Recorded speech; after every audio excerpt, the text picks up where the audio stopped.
सो हम लोग function discuss कर रहे थे। हाँ, इससे पहले हम लोग फंक्शन का दो क्लास में डिस्कशन हो चुका है। आज भी फंक्शन ही पढ़ाई होगा।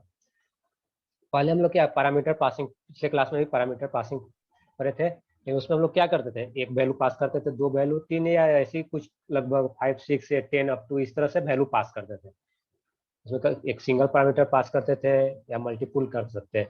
लेकिन सपोज कि आपको बहुत लंबा वैल्यू पास करना हो, बहुत ज्यादा, जैसे कलेक्शन ऑफ एलिमेंट्स को पास करना होगा, उस केस में क्या करेंगे, जैसे सिंपली उसमें क्या करते हैं, ए को पास करना था तो ए दे देते थे, बी को पास करना, जैसे मान लीजिए कोई फंक्शन एफ है, इसमें कोई वैल्यू पास करना था तो एक आर्गूमेंट था या एक पैरामीटर बोले तो ए है तो ए को इस तरह से पास कर देते थे, बी है तो बी को पास कर देते थे, सी है तो सी को पास कर देते थे। इस तरह से एक लिमिट तक ही आप लोग पास कर सकते हैं। कितना ऐसे लिखते जाइएगा, मतलब 10 वैल्यू पास करना होगा तो 10 बार तो ऐसा वेरिएबल का नेम नहीं दीजिएगा। और 10 वैल्यू पास करना, 100 पास करना तो 100 बार तो A B C D up to इस तरह से 100 टाइम्स तो नहीं लिखिएगा।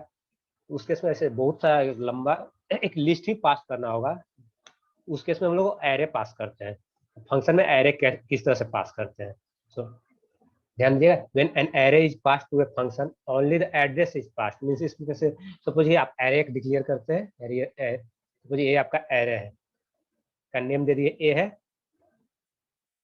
सपोज इसमें अगर 10 एलिमेंट है या 100 जो भी हो, उसके डिपेंड करेगा, जिसके अनुसार उसका जितना वैल्यू होगा उसके अनुसार पास हो जाएगा। सपोज ये आपको ये पूरा का पूरा एरे पास करना है, तो उसमें तो ऐसा तो नहीं करेंगे A0 एक बार पास करेंगे, A1 पास करेंगे, A2 पास करेंगे, ऐसा नहीं करते एरे में। आप कंप्लीट लिस्ट पास करना तो सिर्फ आपको क्या करना होगा, पास कीजिएगा। तो उसके इसमें क्या, जैसे एरे है तो इसको, ये आपका समझिए ए एरे है, तो इसको कुछ नहीं करना होगा आपको, सिंपली इसको, अगर फंक्शन का नाम एफ है तो एफ में आप इस तरह से ए दे दीजिएगा, तो ये क्या करेगा,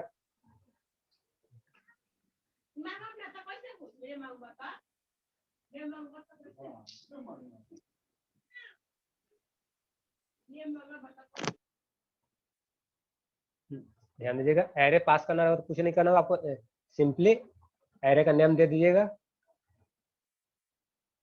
एरे का नेम दे दीजिएगा तो इस तरह से एरे पास हो जाएगा। उसमें क्या होता है कि एरे पास करते हैं तो क्या, सिर्फ एरे का फर्स्ट एड्रेस पास करता है और बाकी कंटिन्यूअस में अपना ले लेता है। एरे का फर्स्ट एलिमेंट का एड्रेस पास कर देते हैं और बाकी सारा, जैसे A0 का मतलब पहले एलिमेंट, मतलब A0 का एड्रेस पास करते हैं, A1 A2 A3 इस तरह से कंटिन्यूअसली वो खुद से रिसीव कर लेता है। फर्स्ट एलिमेंट का सिर्फ एरे पास करते हैं। So when an array is pass to a function only the address is pass, address में पास किसका एड्रेस, पहले एलिमेंट का एड्रेस पास होता है, not the entire whole array को पास नहीं करते हैं। सो इस तरह से क्या करें, हम लोग फंक्शन में एरे पास करते हैं। तो when function is called with just the array name, array का जो भी नेम है उसके अनुसार कॉल कर देते हैं। जैसे एफ यहाँ एरे का नेम ए है तो ए के अनुसार कॉल कर देते हैं। ये क्या करेगा, एड्रेस पास करेगा, किसका एड्रेस पास करेगा, फर्स्ट एलिमेंट का एड्रेस। तो एरे तुम लोग पढ़ चुके हैं, एरे में क्या करता था, इस तरह से एड्रेस होता था ना। सपोज के लिए आपका इंटीजर एरे ए है, एक ए एरे डिक्लेयर किए हैं, उसका इंटीजर एरे है, तो सपोज ये पहला का एड्रेस था, सपोज कि 100 है, दूसरा एलिमेंट का 100 एलिमेंट क्या होगा, इंटीजर 4 बाइट्स ले रहा है तो क्या होगा 100 एंड सेकेंड एलिमेंट का 104 हो जाएगा, सॉरी 103 हो जाएगा। फर्स्ट एलिमेंट का एड्रेस 100 है तो सेकेंड का क्या होगा 4 हो जाएगा, 104 हो जाएगा। इस तरह से, क्योंकि 4 बाइट का अगर लेता है तो इस तरह से क्या होगा, ये जब पास करेंगे क्या करेंगे, सिर्फ ए को पास करेंगे तो ए का डिफॉल्ट एड्रेस क्या होगा 100 पास होता है, एक्चुअली होगा पास हो, मतलब फर्स्ट एलिमेंट का एड्रेस पास होता है। तो फंक्शन में एरे पास करने का 2 3 तरीका है। देखिए, फर्स्ट तरीका ये है कि फॉर्मल अनसाइज्ड एरे पास कर दिए, इसमें कोई साइज फिक्स नहीं है। इसमें क्या करते हैं, मान लीजिए आपका फंक्शन नेम है माई एफ्यूएन, फंक्शन नाम है, उसमें इंट वेरिएबल जो है आपका एरे का नेम है, इसमें जो जितना एरे होगा उतना ऑटोमेटिकली रिसीव कर लेगा। तो लेकिन पास क्या होगा, सिर्फ फर्स्ट एड्रेस पास होगा। इस तरह से या कि इस तरह से एरे का साइज का क्या कर सकते हैं, फिक्स कर सकते हैं। ये 2 तरीका हो गया। एक थर्ड तरीका वो पास करने का, ध्यान दीजिए, इंट स्टार वैर, ये पॉइंटर है, पॉइंटर आपका, ये अभी इसको स्किप कर दीजिएगा, ये जब पॉइंटर पढ़ाया जाएगा उस समय क्लियर होगा। इसलिए 3 तरह से पास कर सकते हैं, एक पॉइंटर थ्रू पास कर सकते हैं, formal parameter as a pointer, और उसके अलावा 2 क्या था, एक साइज एरे, मतलब जिसमें साइज फिक्स है, और एक अनसाइज है। इस तरह से पास, एरे तो पढ़ चुके थे, ये दोनों अभी डिस्कस करेंगे, और पॉइंटर वाला जो है वो पॉइंटर क्लास जब होगा उस समय डिस्कशन होगा। तो इस तरह से हम लोग पूरा होल का होल एरे पास हो जाता है। क्या करते हैं, जस्ट फर्स्ट एलिमेंट का एड्रेस पास कर देते हैं, कंप्लीट एरे पास हो जाता है। एक एग्जांपल देख लेते हैं इसमें। ये हमने बबल सॉर्ट का एग्जांपल दे रहे हैं। बबल सॉर्ट पहले भी हम बता चुके हैं, तो बबल सॉर्टिंग क्या है यहाँ डिस्कशन नहीं करेंगे, यहाँ सिर्फ हम लोग को कॉन्सेप्ट सीखना है क्या, ये एरे कैसे पास करते हैं। ध्यान दीजिए, ये आपका क्या था, प्रोटोटाइप डिक्लेरेशन था, इसमें इशू नहीं होना चाहिए, ऑलरेडी डिस्कस है चीज। इसमें क्या किया, फंक्शन का नाम क्या दिया, बबल अंडरस्कोर सॉर्ट दिए, उसका रिटर्न टाइप वॉइड दिए, उसमें एक एरे टाइप है तो इंट है, ये एरे टाइप इसलिए इंट ब्लैंक ब्रैकेट छोड़नी है। प्रोटोटाइप इसमें ना आपको वेरिएबल नेम देने का जरूरत नहीं है, दे भी सकते हैं, नहीं भी मैंडेटरी नहीं है। एरे का साइज दे भी सकते हैं, नहीं भी मैंडेटरी नहीं है। प्रोटोटाइप में मैंडेटरी ये नहीं होता है, आप यहाँ वेरिएबल नेम दे सकते हैं, इंट ए और ये ब्रैकेट दे सकते थे, या सिर्फ इंट ब्रैकेट देकर छोड़ सकते हैं। जस्ट प्रोटोटाइप डिक्लेरेशन है, यहाँ डिक्लेरेशन डिफिनेशन में सब कुछ देना होगा आपको। या फिर क्या है, ये जस्ट मेन फंक्शन, देखिए मेन फंक्शन आपको कुछ नहीं किया गया है। मेन फंक्शन सिर्फ दो स्टेटमेंट है। पहला स्टेटमेंट में एक एरे डिक्लेयर किए हैं, उसका साइज 10 है, तो इसमें कितना एलिमेंट स्टोर किया, 10 एलिमेंट को भी साथ में इनिशियलाइज कर दिया 10 एलिमेंट से। फिर हमको क्या करना है कि इस एरे को पास करना है। एरे को बबल सॉर्ट क्या है, सॉर्ट करने का काम करेगा बबल सॉर्ट, तो बबल से इसमें एरे को पास करना था। एरे को पास करना तो इसे पहले क्या करते थे, ए बी सी डी जितना पास करना रहता उतना एलिमेंट को ए कमा बी कमा सी ऐसे लिखते थे, लेकिन यहाँ कंप्लीट एरे को पास करना तो कुछ नहीं करते, एरे का नेम दे देते हैं। जैसे एरे का नेम क्या है, ए डबल आर है, ए आर आर है एरे का नेम, तो यहाँ क्या हुआ फंक्शन में बबल अंडर सॉर्ट है, उसमें ए आर आर जो एरे नेम है उसको जस्ट लिख दे देंगे, तो उससे क्या होगा, पूरा का पूरा कंप्लीट एरे पास हो जाएगा। इस तरह से आपका कंप्लीट एरे पास हो जाएगा। एरे पास करते जैसे फर्स्ट क्या एरे का नेम देते हैं, एरे का नेम में क्या होता है, फर्स्ट एड्रेस जिसको बेस एड्रेस को पास कर देता है, उसके अनुसार बाकी कंटिन्यूटी में इंटीजर है, 4 बाइट करके बाकी एलिमेंट को कंसीडर खुद ऑटोमेटिकली ये कंपाइलर आपका कर लेता है। तो सिर्फ पास क्या होता है, एरे का नेम पास करते हैं, एरे का नेम पास करते हैं तो क्या पास करता है, फर्स्ट एड्रेस। मेन में दो स्टेटमेंट है, ये देखिए बबल सॉर्ट का पूरा लॉजिक है। लॉजिक यहाँ डिस्कस हम नहीं करेंगे, काम क्या कर रहा है ऐसे बताना हमको, इसलिए यहाँ सिर्फ काम डिस्कस करेंगे। बबल सॉर्ट का लॉजिक पहले बबल सॉर्ट का डिस्कशन हो चुका है। फिर यहाँ ध्यान दीजिए, ये जैसी एर होगा, ये यहाँ पर ध्यान दीजिए, वॉइड बबल सॉर्ट इंट, यहाँ देखिए फंक्शन का नेम दे दिए है यहाँ पर, सॉरी एरे का नाम ए दिए हैं, और यहाँ पर एरे का नेम क्या था, ए आर आर था। ए आर आर क्या करे, बेस फर्स्ट एड्रेस को एक पास करेगा। फर्स्ट एड्रेस सपोज कि इसका अगर 10 का फर्स्ट एड्रेस 100 है, तो ये जो एलिमेंट 100 रिसीव करेगा, तो ए जीरो में 100 होगा। इसमें क्या किया, सॉर्टिंग का लॉजिक है, लॉजिक का सॉर्टिंग का लॉजिक में क्या है, आई जेड टेम पे वेरिएबल कोई इशू नहीं होना चाहिए।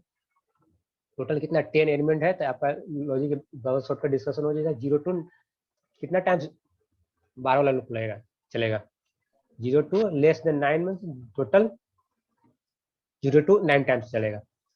इस तरह से लॉजिक जे इक्वल 0 जे लेस देन 9, ये तो लॉजिक डिस्कस नहीं है, बस खाली यहाँ ध्यान दीजिए।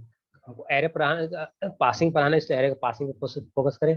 फर्स्ट एलिमेंट इस तरह से क्या हुआ, जे का वैल्यू 0, ए 0 ग्रेटर देन ए जे प्लस 1, बस क्या कर फर्स्ट एड्रेस पास कर दे, मतलब कि बाकी एरे का एलिमेंट ऑटोमेटिकली कर दे। ए 0 में क्या होगा, 10 आएगा, ए 1 9 रिसीव करेगा, ए 2 7 रिसीव करेगा। इस तरह से फर्स्ट एड्रेस पास करने से होल का होल एरे के साथ आप कैलकुलेशन कर सकते हैं। यहाँ पर नेम ध्यान दीजिए, यहाँ नेम क्या किए थे, A R R array name दिए थे, यहाँ पर हम नेम क्या दिए हैं, सिर्फ ए दिए। आप यहाँ बी भी दे सकते थे, या same to same A R R A is array name को भी दे सकते थे।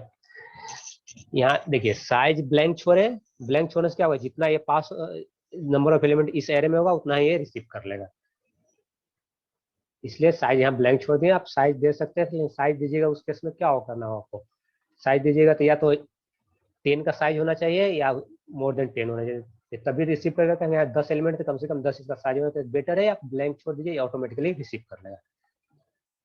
इस तरह से ये बबल सॉर्ट का लॉजिक है, कुछ नहीं, ये बस सॉर्टिंग करके आपको प्रिंट करें। इस तरह से क्या करते हैं, एरे को पास करते हैं फंक्शन में, पासिंग एरे टू फंक्शन क्या किए थे, एरे का नेम दिए थे जस्ट, वो इस तरह से क्या होगा, पूरा का पूरा एरे पास हो जाएगा। और देखिए पैरामीटर पासिंग का भी 2-3 मैकेनिज्म कैसे पास करते हैं। यहाँ तो हम लोग अभी तक क्या कहते हैं, वैल्यू पास करते जाते थे, पहले ए पास करते थे, बी पास करते थे, नॉर्मल पासिंग में पैरामीटर पासिंग में ए पास करते थे, ए का वैल्यू आता था रिसीव करते थे, बी पास करते थे, बी का वैल्यू रिसीव। यहाँ भी क्या किए थे, एरे जो पास किया था फर्स्ट एलिमेंट का एड्रेस रिसीव किया है और बाकी को ऑटोमेटिकली कंसीडर कर दिया। सो पैरामीटर पासिंग टेक्निक कितने तरह का हो गया, 2 तरह का। सो फर्स्ट वन क्या है, कॉल बाय वैल्यू, दूसरा कॉल बाय एड्रेस और कॉल बाय रेफरेंस। पहले में क्या डायरेक्ट वैल्यू को पास कर देते हैं, दूसरे में क्या करें, उस वेरिएबल को एड्रेस को पास करते हैं, उसको कॉल बाय रेफरेंस भी बोलते हैं। ये दोनों को हम लोग को यहाँ देखना है, कॉल बाय वैल्यू और कॉल बाय एड्रेस या कॉल बाय रेफरेंस में क्या होता है। तो दो तरह से parameter passing. So parameter passing क्या है? Method of information interchange between the calling function and the call function known as parameter passing. दो टाइप का पैरामीटर पासिंग होता है। First one call by value, जिसमें वेरिएबल को वैल्यू को pass कर दो। दूसरा है कॉल बाय रेफरेंस या कॉल बाय एड्रेस, जिसमें वेरिएबल के एड्रेस पास करते हैं। तो पहला डिस्कशन क्या करें? Call by value. So the call by value method copies the value of an argument into formal parameter of the function. इसमें से ध्यान दीजिएगा, therefore the change made by the function called function to the parameter have no effect on the variable used। ध्यान दीजिए, called function और calling function ध्यान दीजिए। जो फंक्शन कॉल कर रहा है उसको देखिए यहाँ से कॉलिंग कर रहे थे, क्या कर रहे हैं? कॉल्ड फंक्शन हुआ और कॉलिंग फंक्शन क्या होगा? जिसको कॉल, जो कॉल कर रहा है उसको कॉलिंग फंक्शन। किसको कॉल किया गया है? स्वैप को यहाँ कॉल कर। ध्यान दीजिए, इसमें ये आपका देखिए प्रोटोटाइप डिक्लेरेशन के वॉइड स्वैप इंट इंट, यहाँ इशू नहीं होना चाहिए। फंक्शन का नेम है, फंक्शन का टाइप वॉइड है, फंक्शन का नेम स्वैप दिए है, और यहाँ कितना नंबर ऑफ आर्गुमेंट्स है? 2 है तो 2 इंट दे दिए हैं। Number of argument, total number of argument कितना है? 2 है। ये प्रोटोटाइप जस्ट यहाँ डिक्लेरेशन होगा। यहाँ ध्यान दीजिए मेन पे, मेन में क्या करें? 2 वेरिएबल डिक्लेयर किए ए और बी, साथ में उसका वैल्यू भी असाइन किए, ए इक्वल टू 10 किए और बी इक्वल टू 20 किए। उसके बाद यहाँ क्या किए हैं? वैल्यू को प्रिंट कर दिए, ए और बी का वैल्यू प्रिंट किया जाए 10। यहाँ पे प्रिंट क्या होगा? 10। बताते क्यों हम प्रिंट करवा रहे हैं यहाँ पर? यहाँ 10 प्रिंट की होगा और यहाँ पर 20 प्रिंट होगा। ये ध्यान दीजिए, कॉल बाय वैल्यू डिस्कस करें। उसके बाद क्या किया? स्वैप फंक्शन को कॉल किए, स्वैप ए कॉमा बी। इसमें क्या करेगा? ए में 10, बी में 20, और कहाँ जाएगा? ये कहाँ पर कॉल, ये कंट्रोल जाएगा। यहाँ से जैसे हुआ तो कंट्रोल कहाँ जाएगा? यहाँ पर इस फंक्शन का जहाँ डिफाइंड है, यहाँ पर डिफाइंड है फंक्शन है, तो यहाँ चला जाएगा। जहाँ डिफाइंड है फंक्शन वहाँ चला जाएगा। और किस वैल्यू क्या जाएगा? 10 और 20 जाएगा। तो एक्स कितना रिसीव करेगा? एक्स 10 रिसीव करेगा, और वाई रिसीव आपका कितना करेगा? वाई 20 रिसीव किया। इतना ही हो रहा है, दोनों रिसीव करा। उसके बाद ध्यान दीजिए, एक जस्ट स्वैपिंग करे, एक अनदर वेरिएबल टेम्प लिए उसका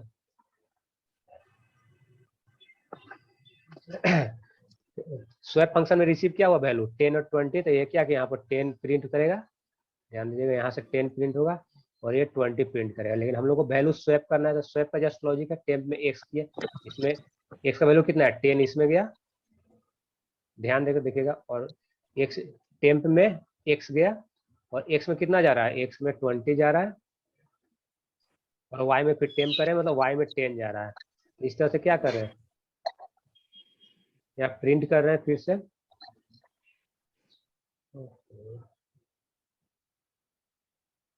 ध्यान दीजिएगा, ये तो स्वैप हो गया। स्वैप करने के बाद प्रिंट करने में क्या प्रिंट हो रहा है?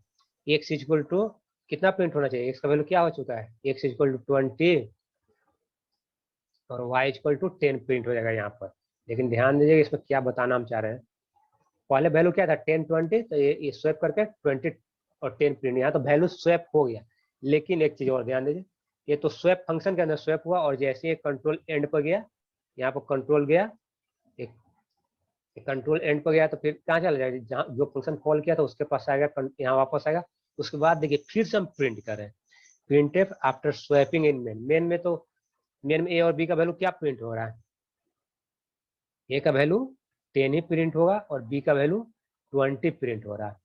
मतलब एक तरह से जो भी हम चेंज कर रहे हैं वो सिर्फ कहाँ पर चेंज रह रहा है? स्वैप के फंक्शन के अंदर रह रहा है, इसके अंदर। यहाँ पर देखिए क्या हुआ था? शुरू में 10 20 था, 20 10 हो गया। स्वैपिंग तो हुआ, लेकिन किस फंक्शन के अंदर हुआ? स्वैप के अंदर। लेकिन जो भी whatever the changes made in the swap function is not reflected back to the main function. तो जो भी स्वैप फंक्शन में चेंज हुआ वो क्या हुआ? मेन फंक्शन में रिफ्लेक्ट नहीं हो रहा। क्योंकि देखिए मेन फंक्शन में पहले वैल्यू प्रिंट किए तो क्या हुआ था? 10 20 प्रिंट हुआ। फिर स्वैप फंक्शन को कॉल करने के बाद भी प्रिंट कर रहे हैं, ए और बी का वैल्यू 10 और 20 ही प्रिंट होगा। इस तरह से स्वैपिंग हो रहा है, लेकिन कहाँ हो रहा है, लोकली स्वैपिंग हो रहा है, मतलब इसके कॉपी पर हो रहा है। ए और बी का वैल्यू तो स्वैप, ए और बी का कॉपी पास होता था ना, ए में 10 गया था, बी में 20 था, रिसीव किया था, एक्स 10 रिसीव किया था, वाई 20। तो स्वैपिंग फंक्शन आपका काम क्या कर रहा है, स्वैप कर रहा है। लेकिन स्वैप कर रहा था कहाँ पर शिफ्ट हो रहा है, स्वैप फंक्शन के अंदर हो रहा है। शुरू में 10 20 था, तो क्या किया, स्वैप करके 20 10 हुआ। लेकिन जैसे ही फिर मेन में वापस जाते हैं, तो सारे के सारे चेंजेस को फॉरवर्ड कर जाता है मेन के पास। जो भी चेंज होता है करता है स्वैप फंक्शन, मेन को कोई इफेक्ट करता है, मतलब जो भी चेंजेस होता है स्वैप में, वो रिफ्लेक्ट कहाँ नहीं होता, मेन में रिफ्लेक्ट नहीं हो रहा है कॉल बाय वैल्यू में। तो इस कॉल बाय वैल्यू में क्या हो रहा है, 10 20 ही रह जा रहा है। लेकिन अगर यही हम कॉल बाय रेफरेंस से करते हैं, लेकिन कॉल बाय रेफरेंस के लिए आप पॉइंटर का नॉलेज होना चाहिए, पॉइंटर जब पॉइंटर पढ़ाया जाएगा, उस समय कॉल बाय रेफरेंस का डिस्कशन कर दिया जाएगा।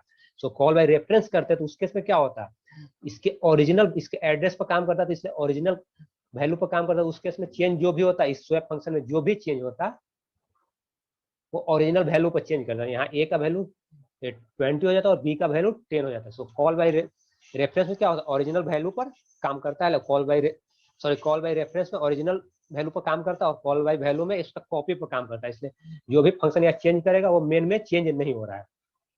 ये आपका कॉल बाय वैल्यू का कॉन्सेप्ट है। कॉल बाय रेफरेंस पॉइंटर एक चैप्टर है, आप लोग को पॉइंटर चैप्टर डिस्कशन के बाद वो कॉल बाय रेफरेंस बताया जाता है। लेकिन कॉल बाय रेफरेंस अगर ये स्वैप फंक्शन काम करता है, तो यहाँ पर तो चेंज हो जाता है, लेकिन यहाँ पर भी ए और बी का वैल्यू को वो स्वैप कर देता है, कॉल बाय रेफरेंस करता है। तो इस तरह से किस तरह से दो तरह से पैरामीटर पासिंग है, कॉल बाय वैल्यू और दूसरा क्या है, call by reference.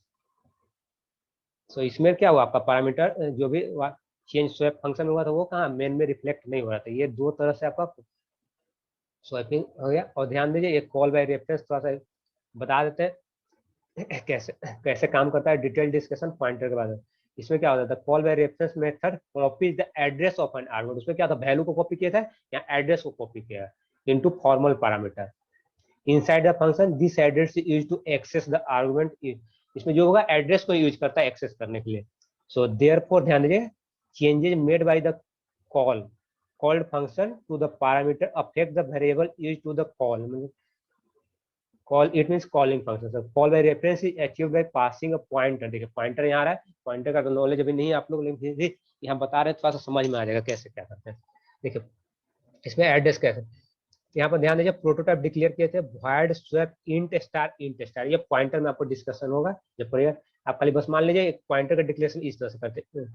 Normal variable था, तो यहाँ पर क्या किया था प्रोटोटाइप में, बस कंपेयर इंट कमा इंट दिए थे। लेकिन पॉइंटर वेरिएबल रहेगा, या कॉल बाय रेफरेंस के लिए आपको इंट स्टार देना होगा। ये याद रखिए कि पॉइंटर का में ऐसा होता है। पॉइंटर जब डिस्कस होगा डिटेल समझ में आएगा। इसको देखिए मेन, इसको क्या ए और बी दो वेरिएबल डिक्लेयर किए, ए का 10 बी का 20 सेम है जैसे उसमें किए थे। बिफोर स्वैपिंग यहाँ ध्यान दीजिए, ए और बी का वैल्यू क्या होगा, इसमें 10 और 20 प्रिंट होगा। ए का वैल्यू 10 होगा और बी का वैल्यू 20 बिफोर स्वैपिंग होगा।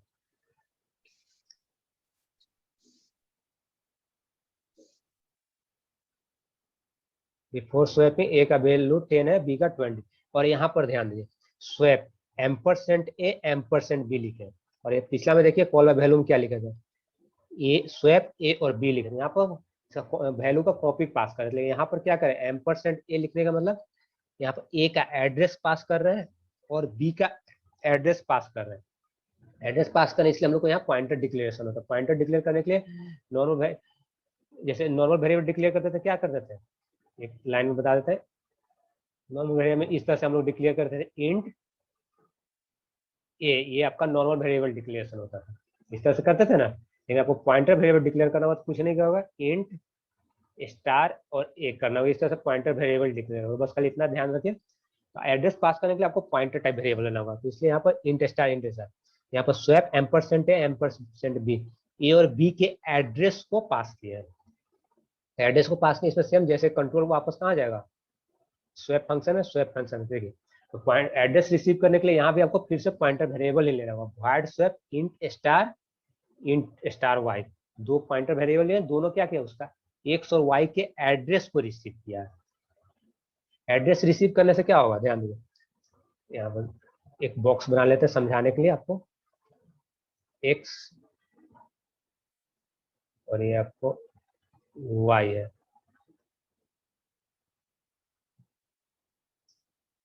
एक्स क्या रिसीव किया है, ए के एड्रेस को और बी क्या रिसीव किया, वाई के एड्रेस को। और हल करना तो है।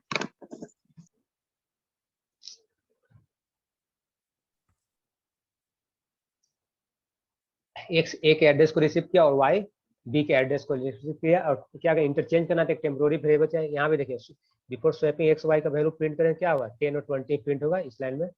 ये आपका 10 प्रिंट करेगा और ये 20 प्रिंट करेगा। उसके बाद क्या किया, टेम में स्टार एक्स किसको पॉइंट कर रहा था, करेगा ए के एड्रेस को रेफर कर रहा था।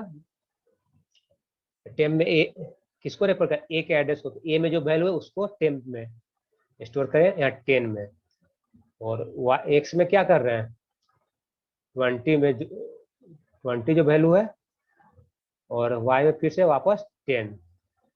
एक एक्चुअली ये जो एक्स किसको एक्स जो है पॉइंट कर रहा है ए को, काम कर रहा है ए पर काम करेगा। ए में जो भी वैल्यू है एक एड्रेस पर काम कर रहा है, मतलब ए में जो भी वैल्यू है उस पर काम कर रहा है, और ये क्या कर रहा है, ए में जो भी वैल्यू है एक्स का वैल्यू यहाँ पर ऐसे क्या किया 10 से 20 कर देगा इस स्वैपिंग लॉजिक के चलते, और वाई में स्वैपिंग लॉजिक के चलते ये क्या करेगा बी के वैल्यू को 10 से 20 से 10 कर देगा। ये बी के पर काम कर रहा है, उसका एड्रेस पर काम कर रहा था, इसलिए आपका ये 10 हो जाएगा और ये 20 हो जाएगा। तो ये डायरेक्टली किस पे एड्रेस से काम करे तो डायरेक्टली चेंज किस पर काम करेगा, ए और बी के वैल्यू के एड्रेस पर काम कर रहा था, उसके लोकेशन पर काम कर रहा था, उसी पर ये इंटरचेंज स्वैपिंग काम उस पार्टिकुलर ए और बी के लोकेशन पर काम कर रहा है। इस तरह से क्या होगा, उसके कॉपी पर तो वैल्यू पर नहीं काम किया था, कॉपी पर उसके डायरेक्ट एड्रेस पर काम किया था, एड्रेस पर काम करने से क्या होगा ए और बी के में ही वो चेंजिंग कर दे रहा है। तो इसलिए यहाँ से एक्स और वाई का भी ये 10 स्वैप करने पर क्या होगा 20 प्रिंट होगा, और यहाँ पर y का वैल्यू 10 प्रिंट करेगा। यहाँ ध्यान दीजिए, तो यहाँ वापस जब रिफ्लेक्ट होगा मेन में, तो यहाँ भी आपका क्या होगा, एक्चुअली ए और बी के एड्रेस पर काम किया था, यहाँ 20 हो जाएगा और 10 हो जाएगा। मतलब इस तरह से इसमें जो ए में स्टोर था वैल्यू और जो बी में स्टोर था वैल्यू, ए में 10 था पहले और बी में 20 था। एक्स किस पर काम कर रहा था, इसके एड्रेस पर आकर काम कर रहा था, तो इसके एड्रेस पर आकर स्वैपिंग किया था, तो ए का वैल्यू को क्या किया था 10 से 20 कर दिया था, और इसके वैल्यू को 20 से 10 कर दिया था। इसलिए डायरेक्टली ए और बी के एड्रेस पर जाकर जहां वहां काम कर रहा था, इसलिए कॉल बाई रेफरेंस में इसमें क्या होगा देखिए लोकल में तो स्वैप लोकल में क्या हुआ 10 20 था तो 20 10 हो गया, लेकिन ये क्या हुआ मेन में भी 10 20 से 20 10 हुआ है। तो इसमें क्या कॉल बाय रेफरेंस में whatever the changes made by swap function is reflected back to the main function. जो भी स्वैप फंक्शन चेंज किया वो मेन में भी रिफ्लेक्ट हो रहा है। सो कॉल बाय एड्रेस में उसके मेन ए और बी पर ही काम हो रहा था, ए और बी के एड्रेस पर काम हो रहा था, इसलिए ए और बी का भी वैल्यू चेंज हुआ था।